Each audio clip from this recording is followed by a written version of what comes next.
Testing, testing. Hello. Hello, everyone. To the folks specifically in the balcony. Thank you. To inform everyone, unfortunately, the balcony is full. If you do not have a seat, I am terribly sorry about this. We do have to move everyone to overflow. We will have to ask you to kindly exit the theater. You will be making your way to 216 Tremont Street. That is going to be out here, the Paramount doors. To the right, take a left, take a right, so you're on Tremont Street, and go all the way down. I am so sorry about this. We cannot have this huge overflow. It does cause a fire hazard, and we do have to, unfortunately, make sure that in case of any emergency, that these VOMs are clear and exit of patrons. Once again, I am terribly sorry about this. Please, to any patron who is standing, please make your way out to 216 Tremont Street. I am so sorry about this.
Testing.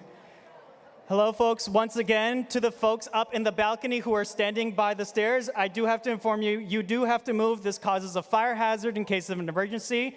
Please make your way to 216 Tremont Street. That is the most we are available to give you right now. Once again, I truly, truly apologize for this major inconvenience.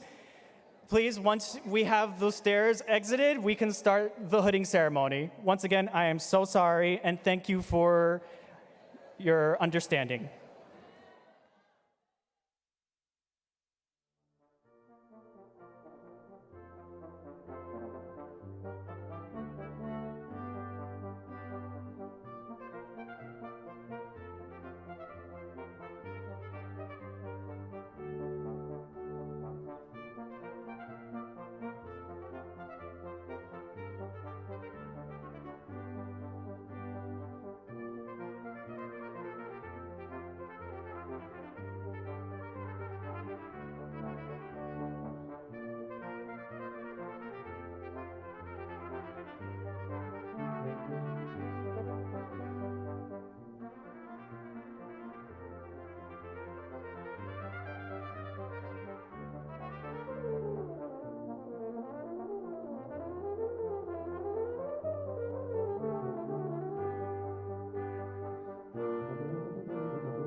Good afternoon.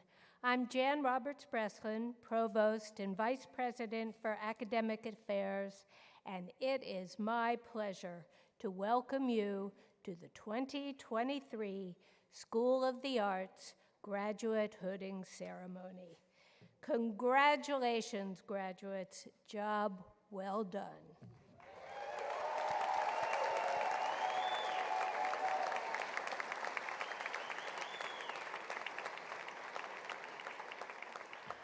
I want to welcome the families and friends of our graduates who are here today.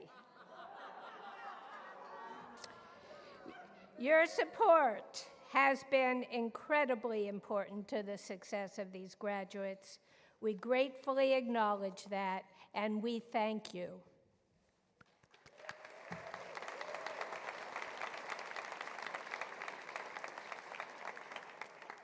Let me also take a moment to recognize our faculty.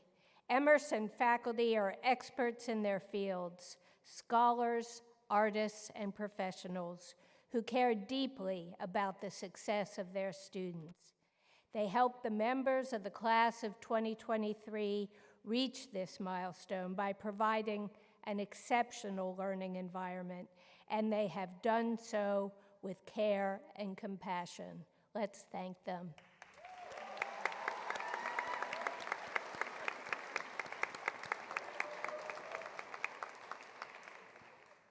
Earning a master's degree is a major accomplishment that requires effort and sacrifice. Our graduates know that better than anyone. But graduate school is a special opportunity to work very hard at something you love. I expect you will look back at this time when you are able to write, create, produce, critique, theorize, and bask in learning while in the company of colleagues and mentors as a time to cherish. At the same time, your master's degree has positioned you to succeed in your field by encouraging you to learn by doing, experiment, and envision the future of your discipline. Today is a day to celebrate and be proud of what you have accomplished. Then go out there and do Emerson proud. Congratulations to you all.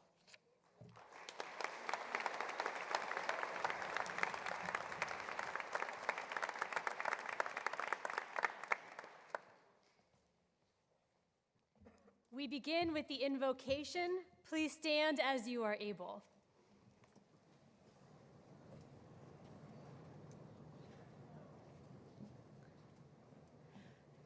Graduates of Emerson's School of the Arts, this is the day when we celebrate the achievements, the papers, the creations, the twists and the turns, the growth and the stories that you have brought into this world.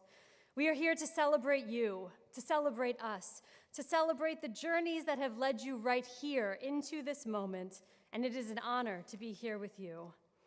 As we begin today's ceremony with this invocation, we are called to engage in a practice that is ancient, with deep roots across a great many spiritual traditions. An invocation is, at its core, an invitation into stillness, an invitation into reverence for that which we consider sacred. And on a day that we have anticipated and waited for so long, one that is perhaps filled with flurry and busyness, exhaustion and excitement, we take this moment to have a very needed pause, a pause to invite, to acknowledge, and to thank all that has given us guidance and inspiration on our journeys leading up to today. As is our tradition at many events at Emerson, we begin by first acknowledging the land upon which we stand. Here in Boston, we are on the ancestral and unceded lands of the Massachusetts people, whose name was appropriated by this Commonwealth. We pay respect to the Massachusetts elders, past and present. So too, in this invocation, we also acknowledge and celebrate the diversity of paths and traditions present in this community. And we celebrate that we find the sacred in so many different ways. For some, this is in the mystery called God. For others, we find the sacred within the wisdom of ancestors or in the beauty of nature, in sparks of creativity, or in pursuit of justice. However it is that you find sacredness in your life, I invite you to pause with me now, and in our shared silence to invite into your mind and into your heart all that you consider sacred. Let us be in silence.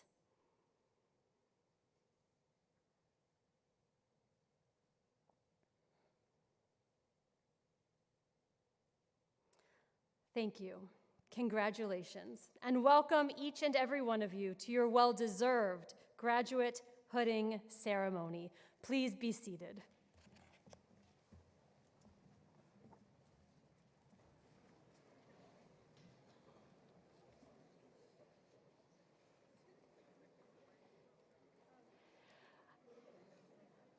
I will now invite Kim McLaren, Dean of Graduate and Professional Studies at Emerson, to deliver the graduate ceremony address.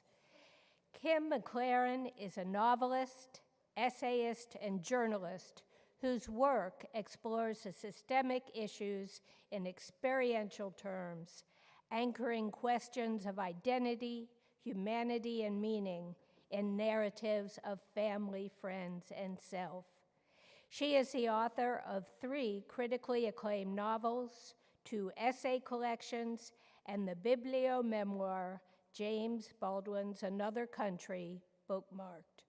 Her work has appeared in the New England Review, the Sewanee Review, the Sun Magazine, the Washington Post, and many other publications. She is a former staff writer for the Associated Press and the New York Times, and appears regularly on Basic Black on WGBH. Please welcome Dean McLaren.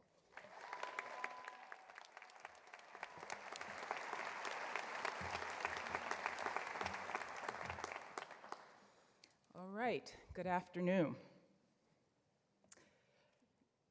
You know, whenever I speak publicly, I usually begin by saying that, good afternoon or good morning to the audience. And if the response is tepid or non-existent, as it was today, I usually say something like, okay, I'm from the South, so we're gonna have to do that again. So I did that at an event in April, and it was fine. But for some reason, I heard myself for the first time, and I wondered about it. I mean, I am from the South, but I have lived here in the North, the great white North, for the bulk of my life. And y'all do things differently up here. So why was this still my habit? To be a writer is to have the art of self-interrogation as eternal homework. So this kind of pondering is nothing new to me. And what I came to after a while was the understanding that yes, part of it is being Southern by birth, but a bigger part of it is having grown up in the Black church. And in the Black church, the sermon, the message, or the word is not the sole responsibility of the person in the pulpit. The message is not something delivered from on high to a passive audience. It's a communal undertaking, a collective striving towards some small sliver of enlightenment. Call and response, call and response. If it's just call, you see that doesn't really work that well? So what I figured out is the reason that I do this annoying thing of prompting the audience to return my greeting is to signal to you all that if anything even vaguely useful or meaningful is going to happen in the next 15 minutes, no more, it will have to be a collective endeavor. It will have to come from all of us. So, good afternoon. Good afternoon. All right. Let us begin by saying that we are living through very dangerous times. That's not my line. That's a line I borrowed from an essay by James Baldwin entitled A Talk to Teachers. I borrowed that line to begin my brief remarks today, in part because it's true. These are, without question, very dangerous times. But I also borrowed it because Baldwin's audience in that essay is teachers, and in a way that may not seem obvious today, so today is mine. Last year, when I gave the first of these graduate hooding speeches, I discovered that the original meaning behind a master's degree was a declaration that a person had been admitted to the rank of master or teacher at one university, and thus should also be admitted to the same rank at other universities. Now, probably the reason I didn't realize that until last year is because I myself do not hold a master's degree. Ironic, I know. And a testament, I think, to the ability of this institution to understand that people can arrive at the same place from different starting points and along very different paths. This is one of Emerson's great strengths. But pondering that original meaning of the master's degree did help sharpen my vision for the graduate programs here at Emerson College. And which is this: we are training not only the best clinicians and communicators and scholars and artists and filmmakers we possibly can, but we are nurturing the next generation of change makers in these fields. People who will go out and by their actions and their examples shape their workplaces and their communities for the better, in no small part by showing others how to do the same. Teachers, in other words. My hope, my belief, is that we have equipped you with the necessary education to do just that. And I hope your time here grappled with what Baldwin in that essay calls the paradox of education. On the one hand, all education takes place within a social framework and is designed to perpetuate the aims of the society in which it is taking place. And yet, Baldwin writes, quote, "The true purpose of education, finally, is to create in a person the ability to look at the world for himself, to make his own decisions, to say to himself, this is black or this is white, to decide for himself whether there is a God in heaven or not, to ask questions of the universe, and then to learn to live with those questions." Now, a person who has learned to do that will necessarily begin to question the very society in which they have been educated. And then they will begin to challenge the aims of that society that they have been educated to perpetuate. That's the paradox. Now, note that Baldwin defines an educated person as someone who has the ability to ask questions and then to learn to live with the questions, not to leap to answers, not to impose those answers on others, not to rigidly insist upon sole possession of the truth. To learn to live with the questions, to understand that my way of looking at reality is a way, not the way. To say to yourself and to others out loud and often, you know, I don't know. And actually, I'm not certain. To be truly educated is to understand that we are all just blind men feeling the trunk or the side or the ear of an elephant. How then can we insist that we alone know what an elephant is, when in fact what we have hold of at best is only one small part of the truth? And this leads us to what I think is a further paradox of education. To be truly educated means to think for oneself, but not to think by oneself, or only of oneself. Individualism is fine, individualism is great. I'm a writer, and God knows there's nobody more individualistic or egotistical than writers. But individualism, taken to an extreme, is a social suicide pact. Wisdom is a collective endeavor. Researchers who study wisdom, and yes, that is a real field of inquiry, have identified 6 measurable components, the most important one of which is pro-social behavior, compassion, empathy, altruism. Wisdom cannot be attained through antisocial behaviors like hostility or antipathy or cold indifference. Wisdom cannot be attained in isolation or in an echo chamber or through an algorithm feeding and feeding upon itself. Wisdom simply cannot be attained while not giving a damn about other human beings. I have a lot more to say on this subject, but I am conscious both of the time and the occasion. This is a commencement. Commencement speeches are supposed to be hopeful. And I want to leave you with some hope. But I have to be honest, it's a little difficult. Going back to Baldwin's opening statement, these are exceedingly dangerous times. Many, many things are critically endangered. Our planet, our democracy, our children, walking through the mall or sitting in their schools trying to learn, only to be met with violence and bloodshed and death. Baldwin also said, quote, "Not everything that is faced can be changed, but nothing can be changed until it is faced."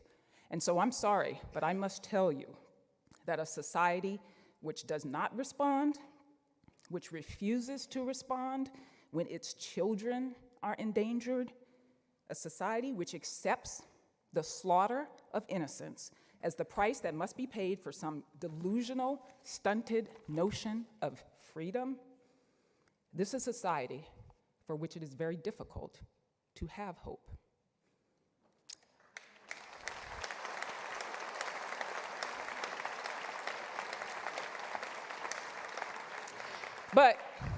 But here's the thing. In my humble opinion, hope is overrated. Now, many people disagree with me on this, so feel free to join them. But I have found that hope, especially of the wishful thinking, magical thinking variety, which we usually mean when we employ that word, is of little sustaining use when confronting problems of the human-created kind. Hope is a feeling. I like feelings as much as the next person. In fact, as a young woman, I was enamored of my feelings. So enamored, I was often at their mercy. Then one day, I stumbled upon this book called A Handbook for Constructive Living by an author named David Reynolds. Allow me to pause here for just a brief second to plead with you, please, for the love of all things holy, to protect books. Books are under attack in this country. Book challenges and book bans are an all-time high. State laws censoring ideas and materials in public schools have exploded. While we are distracted by the lie of cancel culture, real state-sponsored censorship is on the march. The consequences for future generations are frightening, not just from a social point of view, but from a human one. Another Baldwin quote, "You think your pain and your heartbreak are unprecedented in the history of the world, but then you read. It was books that taught me that the things which tormented me the most were the very things that connected me with all the people who were alive and who had ever been alive." Close quote.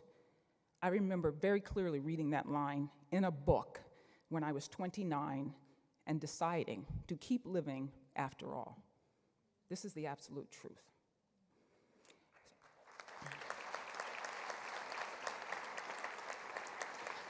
So, because I am a reader and was constantly reading as a young woman, I stumbled upon this book about feelings. And I will never forget the little exercise he presents in chapter 1. I give it to you now. Set your alarm for 3 minutes.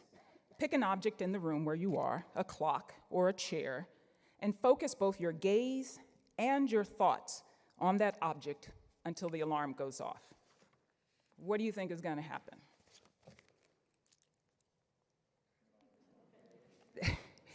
That's right. For most people, will find it much easier to keep their gaze on that object than to keep their attention on that object. That's because we as humans have far more control over our behavior than we have over our thoughts. And over our feelings, zippo, right? We have the least control of all, which makes basing what we do on how we feel a questionable life choice. Hope is a feeling. I like to think of it as being kind of like a bread machine. A bread machine is a nice thing to have. It prods some people to undertake a task they would not otherwise undertake, but it's expensive and unreliable and takes up a lot of space on the counter. And here's the point, it is not at all essential to the task at hand. To make bread, you don't need a bread machine. All you need is flour, water, and yeast. You don't need hope to understand that dangerous times call for courageous action.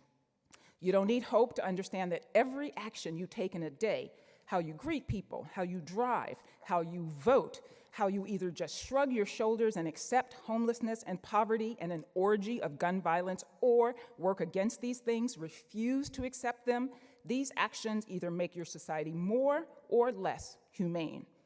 You don't need hope to see that the flip side of a right is a responsibility, and that if you're gonna claim the coin, you have to claim both sides. You don't need hope to keep going even when the battle seems hopeless, when the odds are not only against you, but clearly insurmountable, when you know that rock is just gonna roll back down the hill when you get it to the top. You don't need hope to understand that the arc of the moral universe only bends towards justice if enough people pull it that way, and that if you let go, there's just that much more chance of it bending the wrong way. And you don't need hope to understand that technology will not save us, and because technology has never and will never solve the problems of the human heart. You don't need hope for any of that, just the rock-solid belief that action in the name of making the world a more humane dwelling place is part of your job as a writer or a filmmaker or an artist or a scholar, as a master or a teacher, as a human being. I was searching for the word for this understanding, this clarity that leads to action even in the absence of hope, perseverance, resilience, tenacity. These sort of fit the bill. But the closest I really came was tikkun olam, which is a Jewish belief that the world is profoundly broken, can only be healed by human action, and that it is therefore your moral responsibility to try, regardless of the outcome.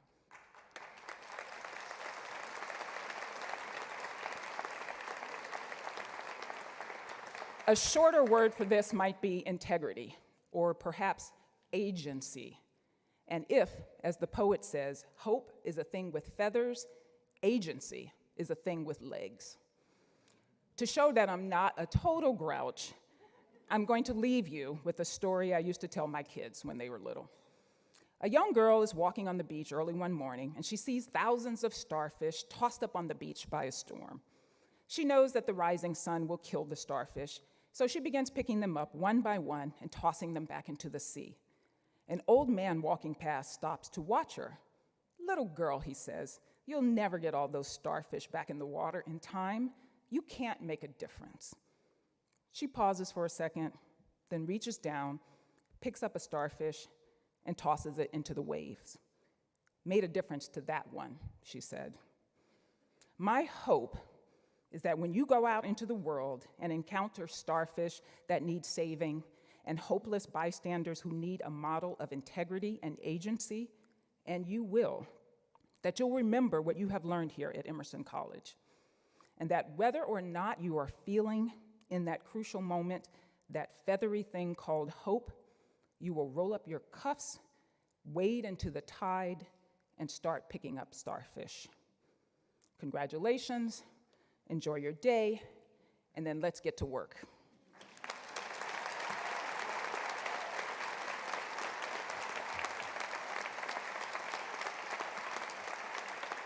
I don't remember which one of these waters is mine. And now it is my great pleasure to introduce this year's graduate student speaker, Rebecca Fornwalt, who is receiving her Master of Fine Arts in Popular Fiction, Writing, and Publishing. Rebecca Fornwalt is the author of all things fantasy, sci-fi, and romantic. She thrives on deadline, averages, and I know this is true, 2,700 words a day, and tries to write at least 3 books a year. Her most recent work, The Gilded Abyss, will be published in June. When she's not writing or avoiding writing, Rebecca can be found traveling the country as a flight attendant or doing her best impression of a granola girl hermit with her 2 dogs. Rebecca is a talented and passionate writer with more energy and drive than just about anyone I have ever met. She personifies the Emerson College graduate community vision to be a change maker in her field and in the world. Welcome, Rebecca.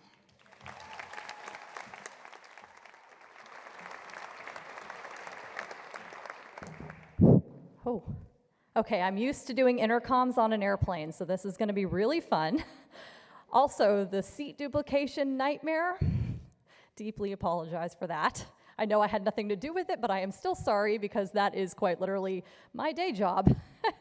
And to all the families who are not here today, we do sincerely apologize for this. I'm just graduating, but I am so sorry for all of the families that may not have been able to be here today because of the seating situation or because of other obligations. I know my own family is watching this from Arizona, so I would like to give a shout out to them.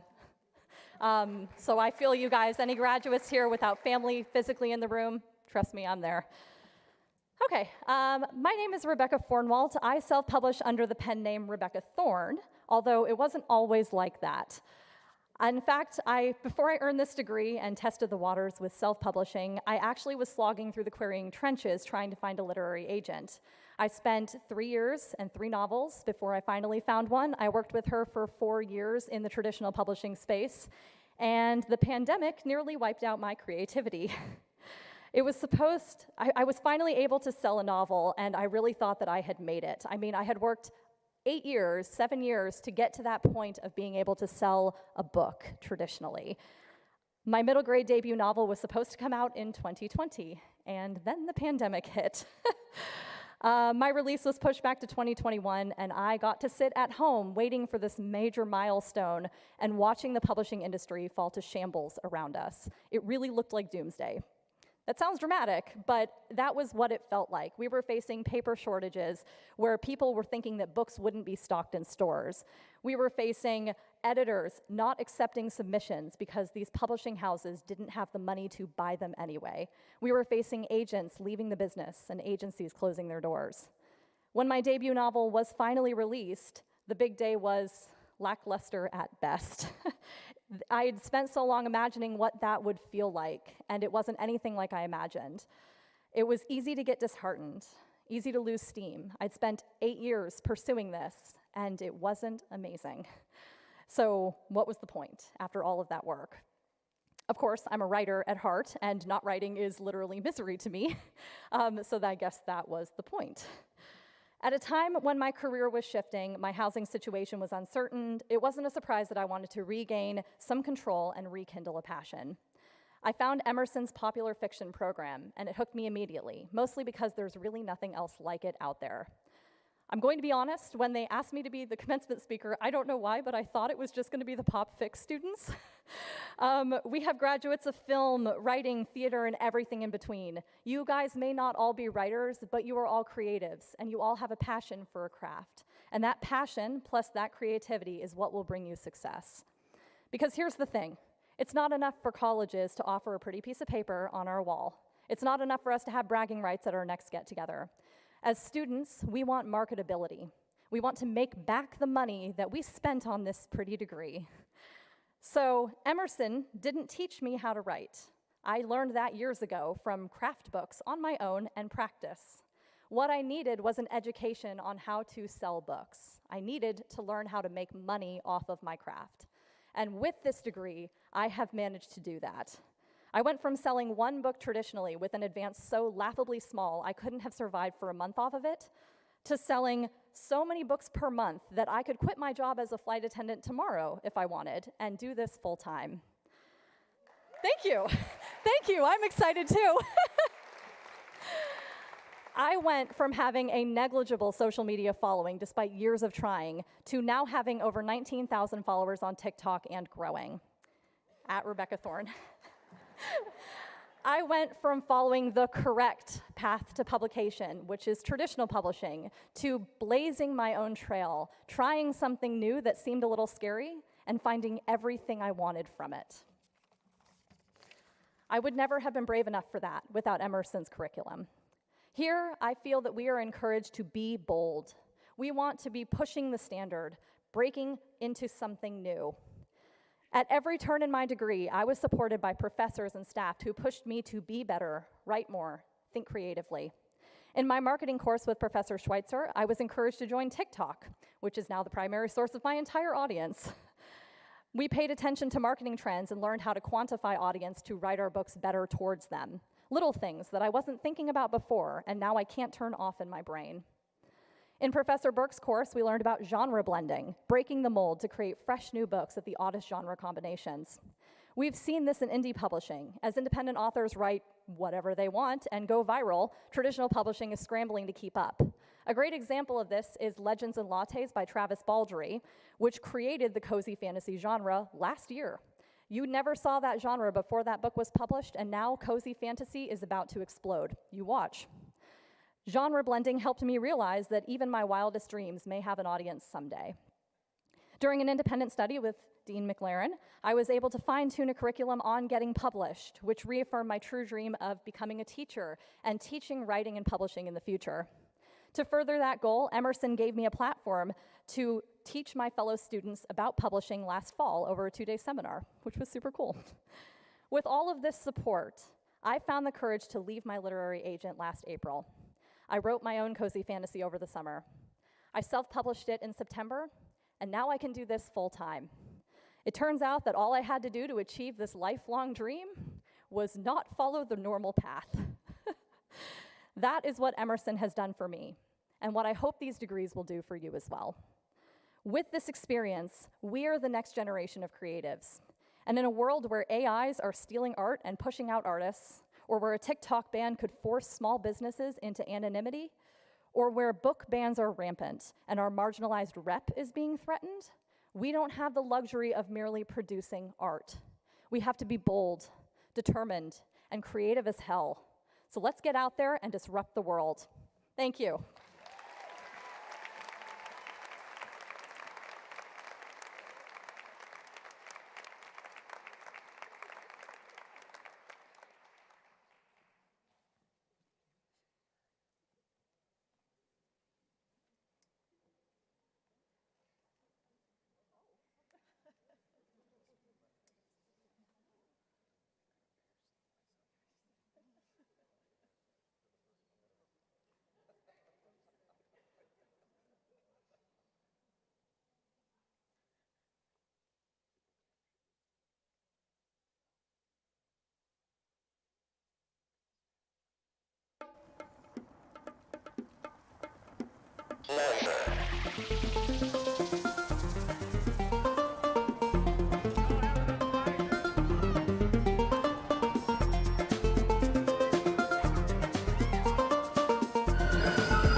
Congratulations to all of our graduates as you move on out into the world and change it.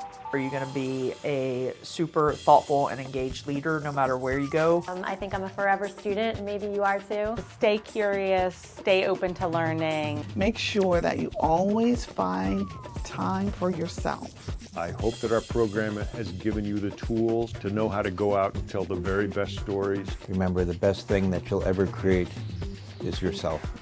For my students, get out there and get published. Know that we are here cheering on for you. Best of luck in your endeavors as you move beyond Emerson. We can't wait to share you with the world, and I hope you're proud of yourself.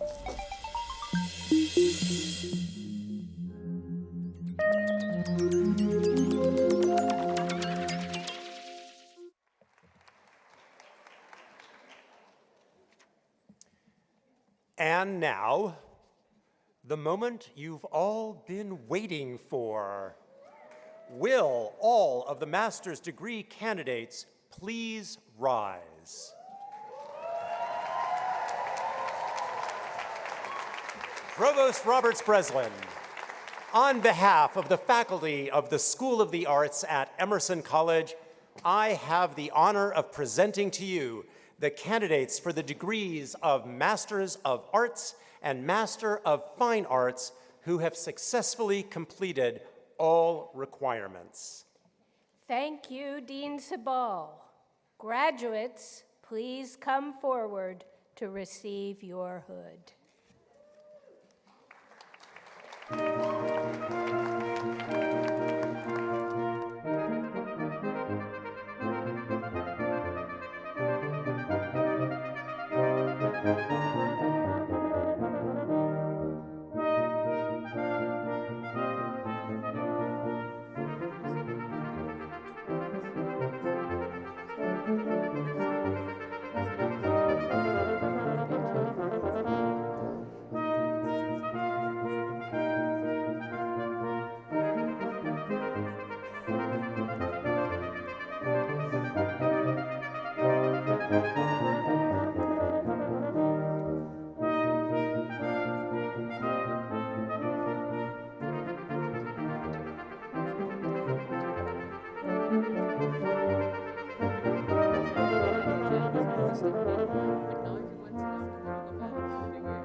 Provost Roberts Breslin, may I present the master's degree recipients from the School of the Arts, Department of Performing Arts in Theater Education and Applied Theater.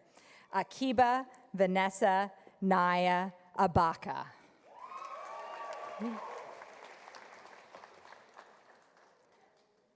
Lamar Archer. Oops.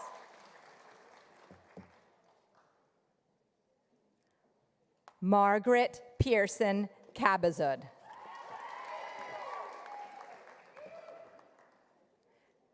Matthew John Casey.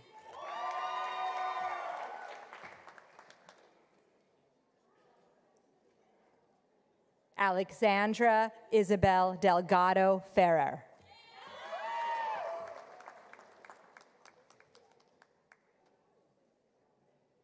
Alyssa M. Frederick.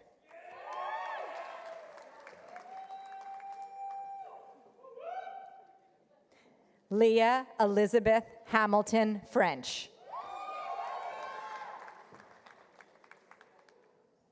Brenda L. Huggins.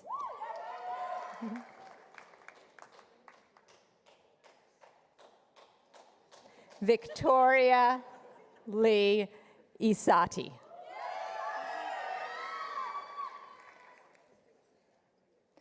Hannah Alexandra Jacuzzi.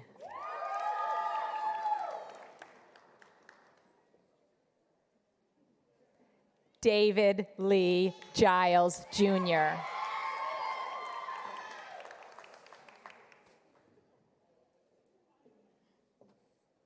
Macmillian Scott Leslie.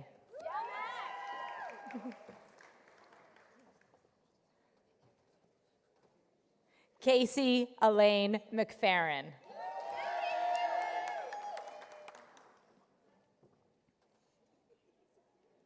Kelly Catherine McGowan.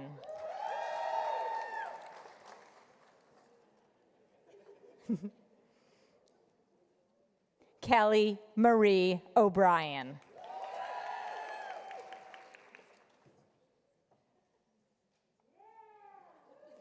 Rainier Elizabeth Pearl Stiles.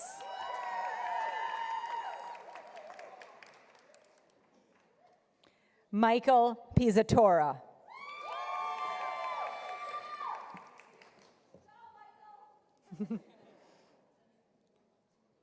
Allison Taff.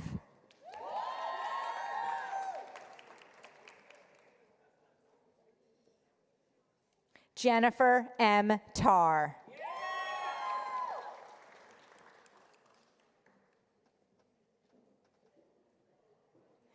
Han Lima Taub.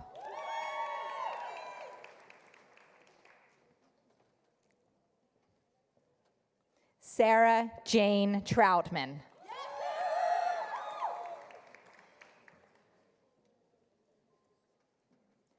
Jesse Wax.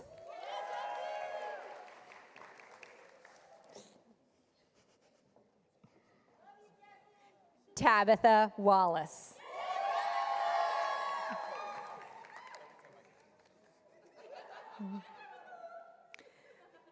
Provost Roberts Breslin, may I present the Masters of Fine Arts degree recipients from the School of the Arts, Department of Visual and Media Arts in Film and Media Art. Mevish Gulzareen Ali.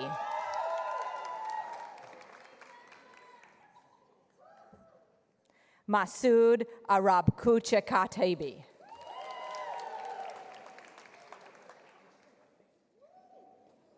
Michael Omar Bueno.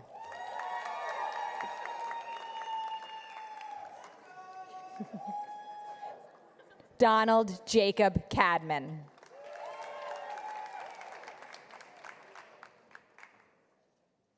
Elise Sarah Cohen.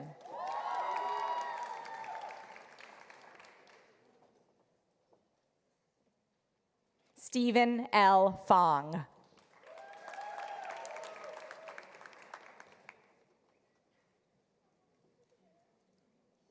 Yanghui Tsao.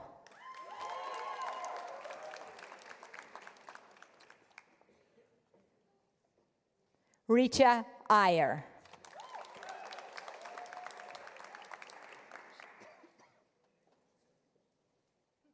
Yiqian Li.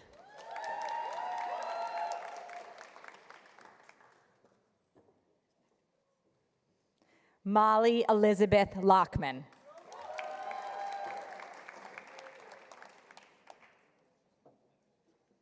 Sarah Markovich.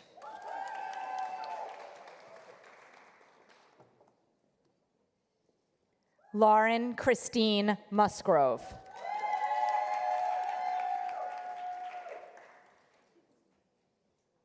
Wen O.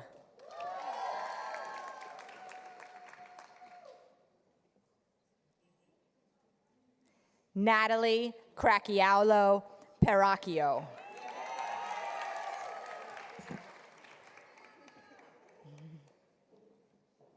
Jing Shen.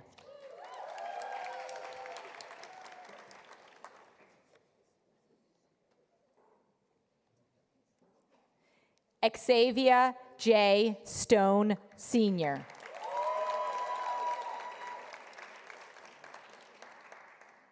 Carry-on Deshai Tillman.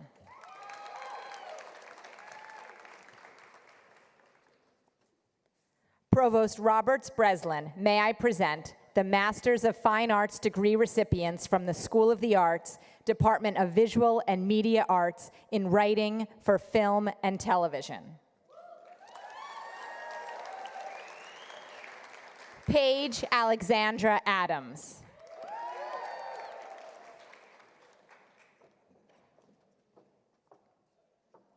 Alejandro Martin Castillon.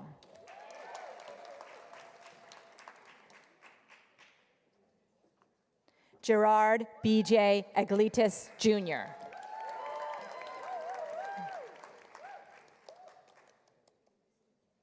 Mackenzie Carrington Galloway.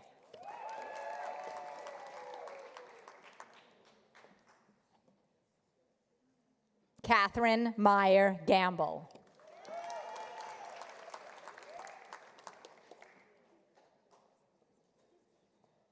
Kobe Oswald Garcia.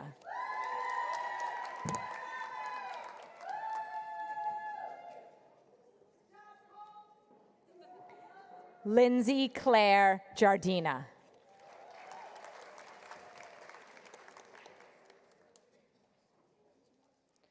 Samuel Stephen Grad.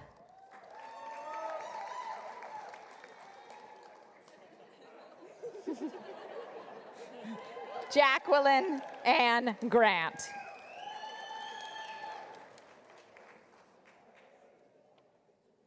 Shelby Lynn Haggerden.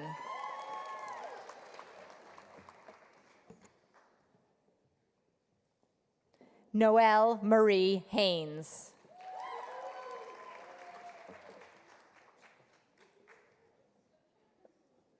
Lily Pamela Howe.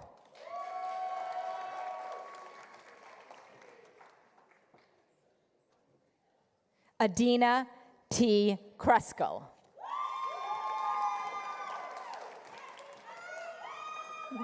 Ariel Lee.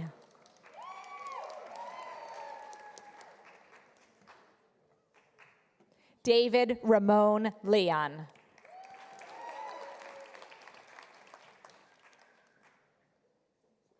Kelsey Marie Logston.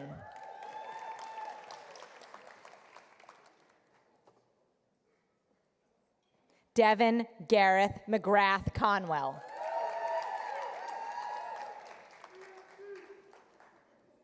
Julia Silver.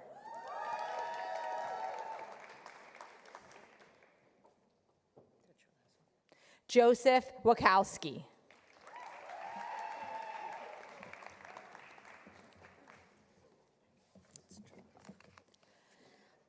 Provost Roberts Breslin, may I present the Masters of Fine Arts degree recipients from the School of the Arts, Department of Writing, Literature, and Publishing in Creative Writing.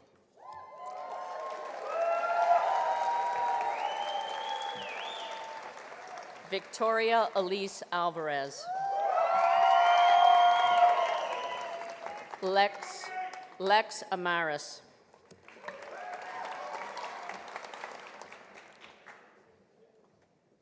Madeline Marie Amico Nelson.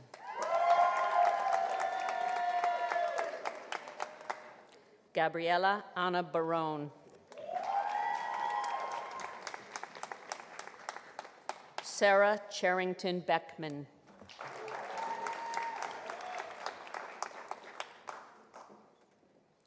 Madeline Renee Blank.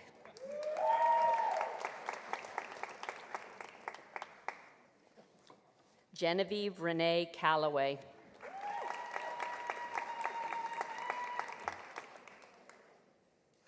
Marissa Alexis Cortez. Genesis Dayon Cubilette Lewis.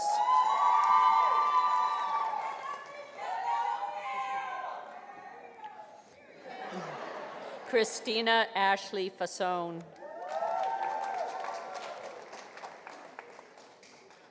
Caitlin Rose Fisher.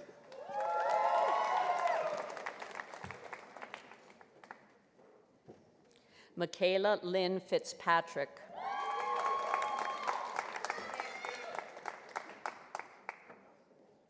Sophia S. Gorjans.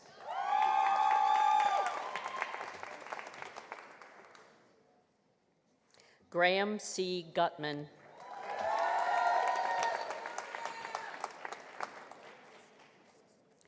Benjamin Franklin Jackson.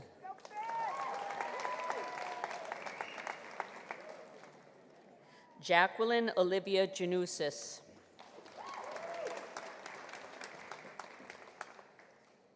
Yassine Kakande.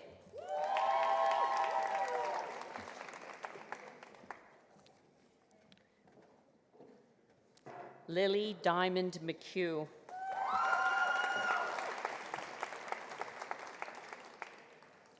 Mary Rose Mangual.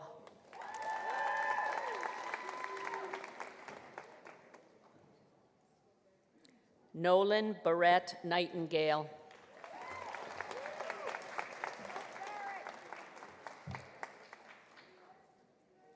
Joseph Noto.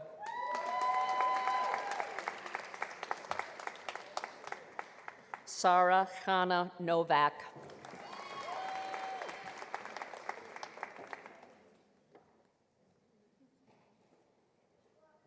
Robin Owens.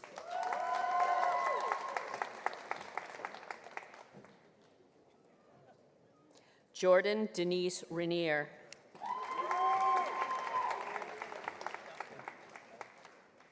Amanda M. Relic.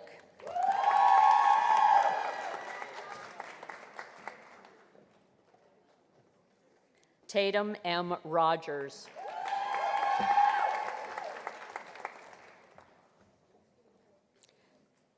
Tess Angela Rossi.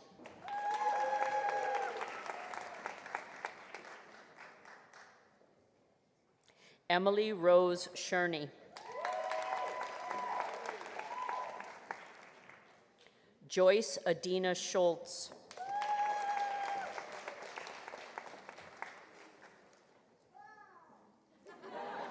Kristen Siegel.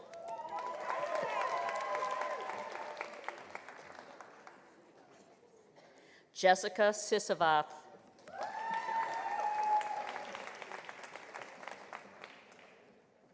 Kirsten Ashley Timko.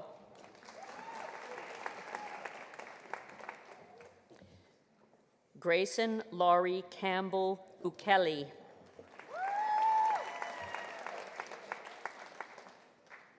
Natalia Vasquez Torres.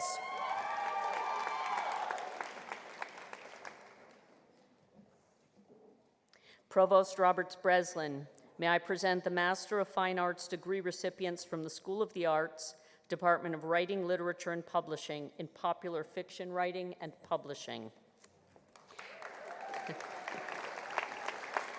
Hannah Catherine Barkley.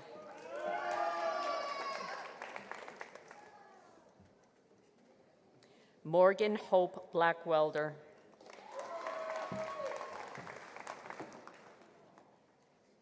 Emily Minna Bordalov.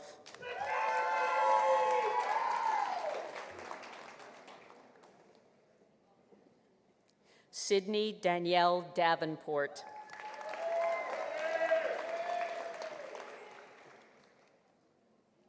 Aladdin Jesse Demps.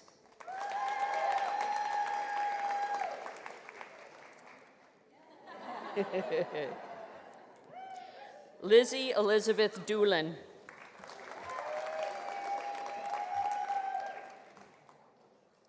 Emily Marissa Hellman.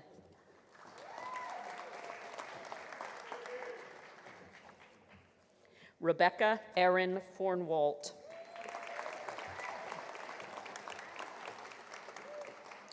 Lily Julianne Heber.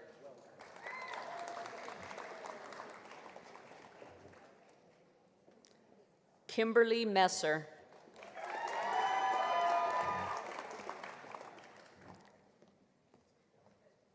Jerica Marie O'Neill.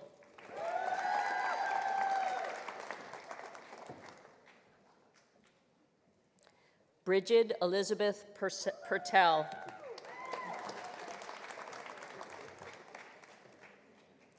Elizabeth Marie Dresto Vantangoli.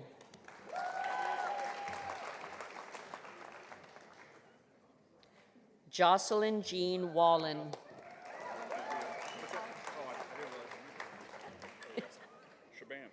Thank you. Christopher James Yeasel.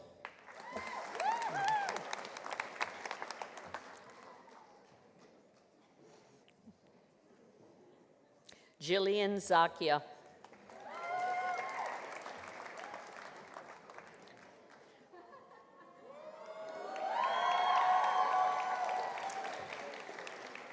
Provost Roberts Breslin, may I present the Masters of Arts degree recipients from the School of the Arts, Department of Writing, Literature, and Publishing in Publishing and Writing. Amanda Page Adams.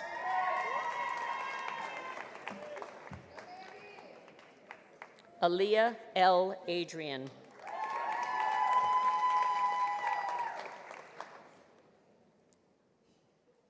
Tabitha Noel Alex.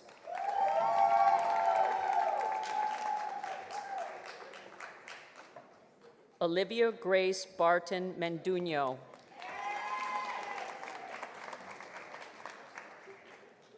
Aaliyah Mariah Byron.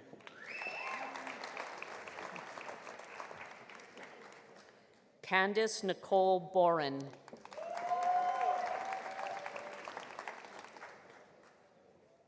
Carly Norma Brainerd. Jacqueline Cecile Brousseau.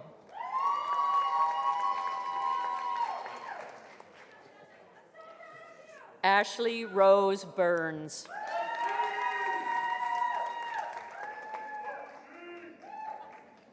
Julia Rosalind Cooper.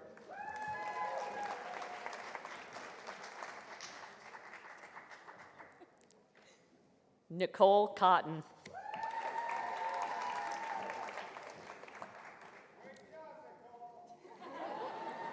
Rachel Ann Crossnow.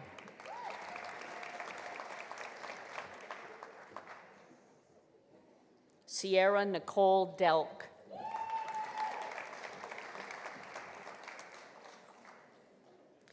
Mackenzie Patricia D'Onofrio. Brianna Leanne DeSimone.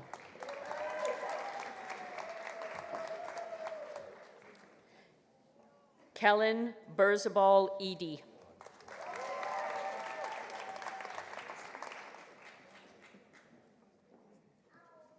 Courtney Diane Finley.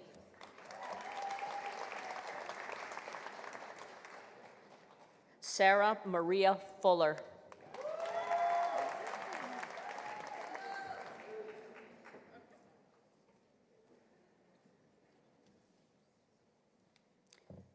Nabil Hisham Gaber.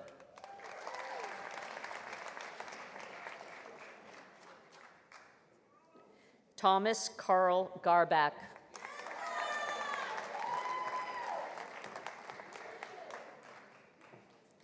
Anna J. Gauthier.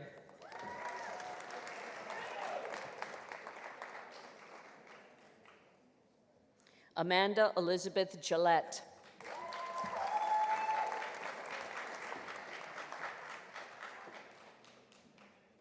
Ashley Gonzalez.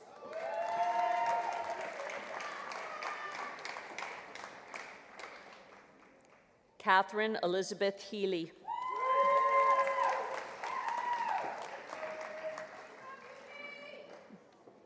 Morgan Nicole Holly.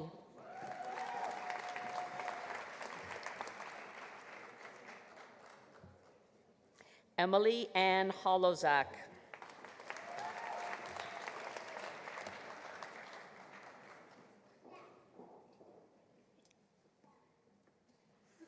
Brianna Caitlin Jackman.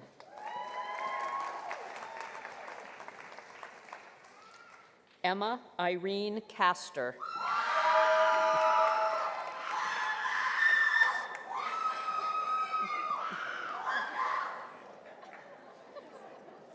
Susan Suyako Kuroda.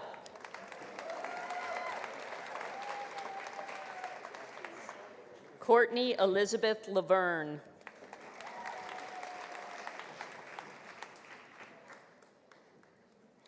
Audrey Victoria Labonte.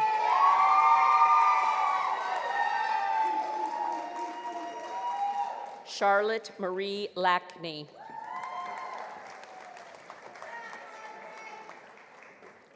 Shannon R. Lawlor.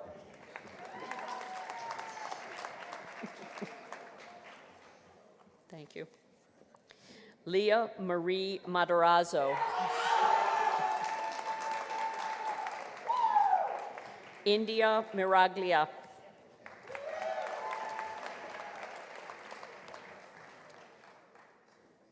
Madison Leanne Mushalik.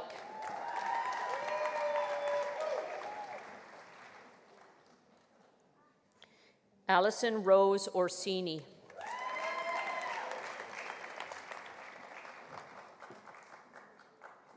Kirsten Marie Peñalosa Resch.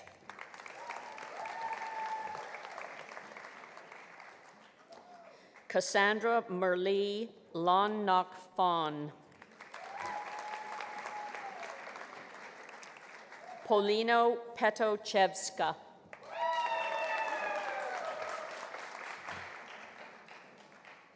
Catherine Grace Powers.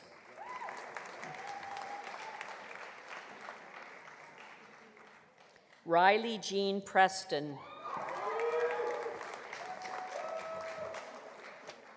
Alexis Lynn Reichus.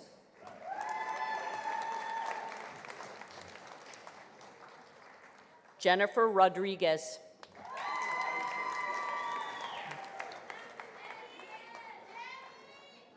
Tyra Janasia Ryan.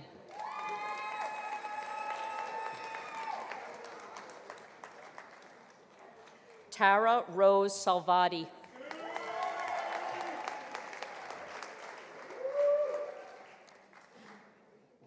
Sarah Rose Senesac.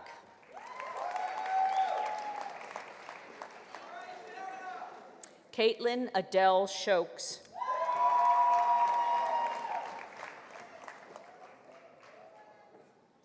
Hope Siegel.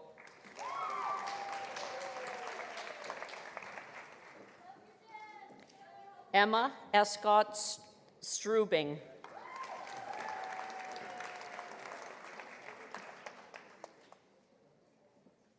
Julia Ann Taylor.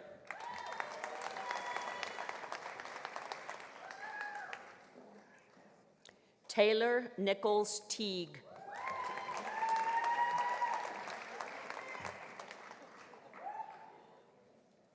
Nia Chanel Madison Tucker.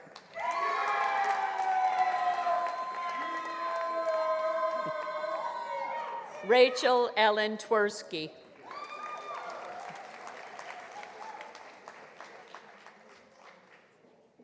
Sandra Valeo Chaga.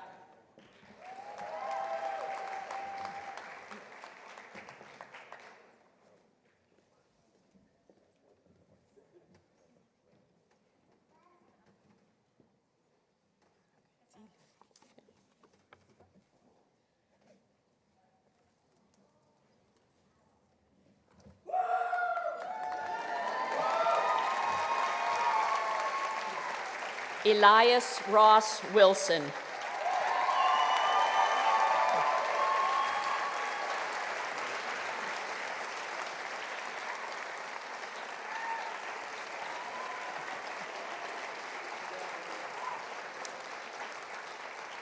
Hallie Young.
May I ask the audience to rise as you are able for the benediction and to remain standing for the closing and the recessional.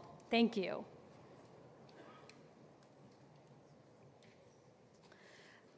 Graduates, as you will go from this place, blessing the world with your work and words and beings, we now take this moment to confer our blessings upon you.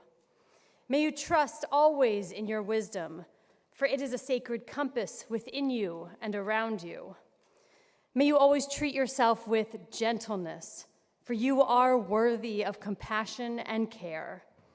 And may you always know that you, your presence and your work and your being has already been a gift to many communities, and we here at Emerson are now honored to count you amongst our alumni.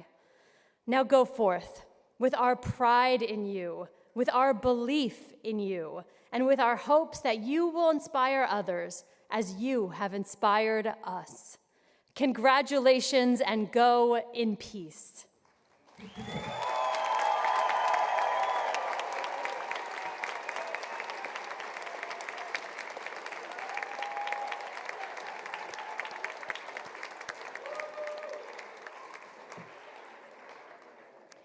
Thank you for joining us today to mark this momentous occasion.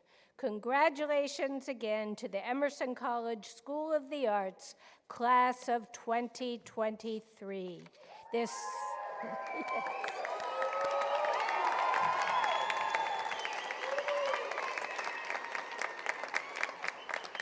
marks the conclusion of our ceremony. Please allow our graduates to exit first.